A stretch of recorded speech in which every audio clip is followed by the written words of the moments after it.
going from canvassing and stuff while campaigning to now only being able to phone bank? Well, we're in our element. Our campaign started off completely 100% remote. I was actually the only person that was in the United States when we launched our campaign last year. Everyone else was studying abroad. And so it's kind of like, we're all in the same time code. So let's do this. But we had the advantage of being able to campaign very early. So we got to knock on thousands of doors. We got to have 12 town halls within the district, not including the ones that we did online before the pandemic. So now we are just focused on speaking with voters, and it's working for us. A lot of people are home. A lot of people are looking into politics who you would never think would be political. I think now everyone is starting to see that politics are a part of everything that we do in our lives. And so having to phone bank has been really fun. We have weekly phone banks every single day, daily phone banks every single day. We've been having mega phone banks, which one is actually happening right now, where we kind of have like a phone banking party and, lots of people get on. So that's happening now. But yeah, it's been definitely delightful to speak with voters, and voters are really happy to speak with us just because, they're speaking to a real person versus, Hoyer has been sending robocalls to people. And so people like really appreciate that we are taking the time out to actually speak with them. Absolutely. And, as far as you personally speaking with people or even your volunteers, what are some things that stand out that people are really, really looking for in a candidate and as far as change goes in the district? People want accessibility for one. A lot of folks complain because they feel like Congressman Hoyer is not really accessible. And so just when folks will send me an email or a Facebook message, they're shocked or they're, surprised. They're like, wait, this isn't really you. And I guess it is.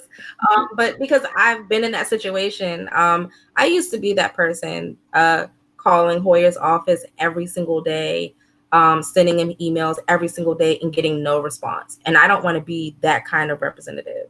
So people want someone that they can resonate with, someone who isn't going to get elected and just forget about everyone else. And they want someone who's actually going to care about the issues. And that's what they would be getting with me if I were to be elected to represent our district. Absolutely. I digress, but one of the problems that we're seeing a lot is cuts on SNAP benefits, children without food. Do you support a free pre-K program and also free lunches? Yes, I absolutely support universal pre-K and universal school lunch for all students. I also support a $300 payment per child to parents to help with childcare as well. That would definitely change lives. And free college tuition and trade school? Yes. And as far as student loan forgiveness, is that something you would consider into passing as well? Exactly. I think that we should cancel all current student debt, and we also should not allow the federal government to profit off of their loan services, off of student loans. I also think that we should cancel medical debt because yes, please. I mean, it's just a shame that you can go into debt for something that you need. And it's crazy because when we talk about like debt and our credit scores, so by you not paying hospital bills, it affects your credit score significantly. But if you pay those hospital bills off, it doesn't affect your credit score at all. I mean, it's just another way for them to get money out of us for healthcare. Absolutely. What is something you want to say to encourage people in your district to vote for you if they haven't yet voted? What's like your pitch to them that please vote for me because I'm a better candidate? I would encourage folks to vote for me for one, the urgency of the moment. I usually, before the pandemic, would say, to vote for me because I can resonate with the people in the district. But I'm a transparent person, and the narrative has changed. The sense of urgency has changed from before. We are in the middle of a pandemic. And right now, what we don't need is a representative who is going to be so focused on, do I take care of my donors or do I take care of the people in my district? Who's giving me more money? We see who's giving Hoyer more money because he didn't even raise over $38,000 this past quarter. And so we need someone who's going to care about us right now. We can't afford to continue on with business as usual. We can't afford to continue on with this pandemic with someone who's going to continue to bail out the big businesses, who's going to make sure that we don't get healthcare, but that we have access to it, even though we already have access to it, but we just can't afford it.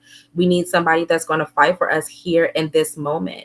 A lot of folks say, well, Steny Hoyer has a position of leadership. He has clout. What has this clout done for us? Did he fight for us to get more affordable health care now? Did he fight for us to get free health care? Did he fight for us to have hazard pay without lobbyists having to be deemed essential? No.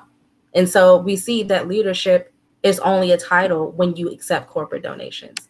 And with me, I don't want to be a leader. I want to represent us in Congress. That's not what this is about. I'm elected by the people. We have a republic. And so that means we all are in power.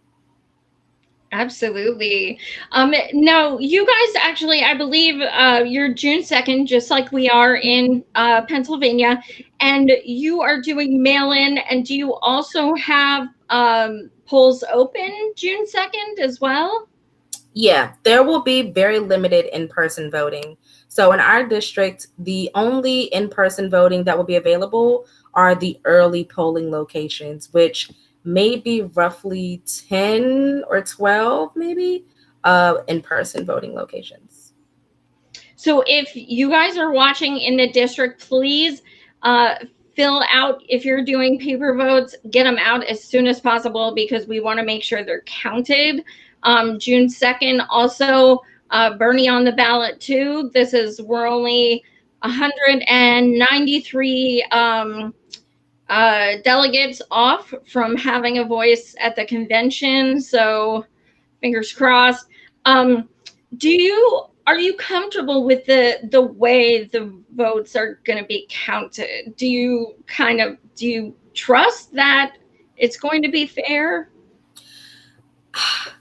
Since I'm a transparent person, so I'm gonna be honest. I didn't trust the way that our voting system was before, with the suppression of votes.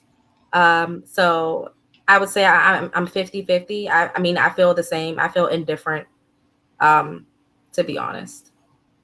If possible, do you have volunteers who can kind of go to each location and at least kind of have one person per place just to kind of so that's what we're focusing on. We have volunteers that may want to go to the polling locations, and we're figuring that out now so that we can get N95 mask for those who need to go out. And of course, we're going to practice social distancing, stand far away from the crowd, don't get too close to anyone, don't touch anyone, etc. Okay, right on. Well, thank you so much for joining us. I wish you the best of luck with everything. Your campaign has taken off, and I really hope that you beat his butt, I'll say. What is something you want to leave our viewers with for them to take away, and also send to anyone, in District 5? I want to leave everyone with the message that if you feel defeated, and like I have felt so many times, run for office.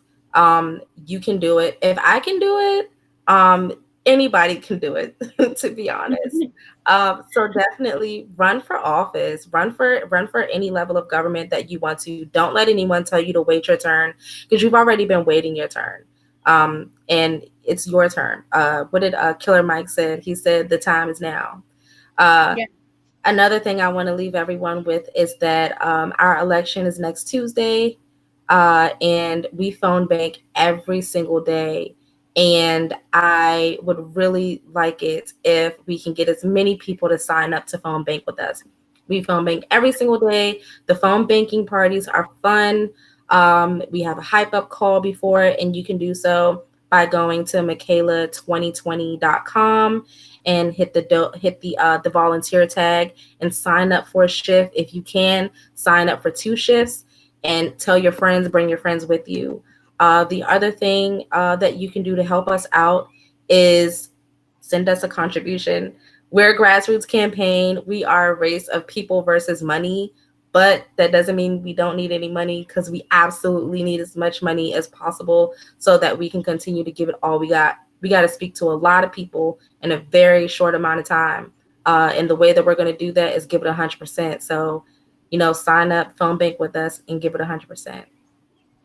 Absolutely. And your Twitter is Meet McKayla? Yes.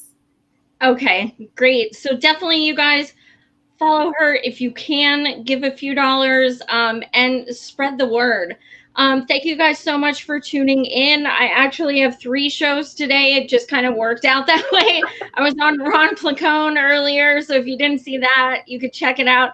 And then I have a gentleman he does a podcast called Struggle Sesh, Leslie Lee the Third. He's an awesome guy. So hopefully we'll have some good talk about criminal justice and good discussion. So again, thank you so much, McKayla. You are awesome. I wish you best of luck. Thank you. Absolutely. Take care.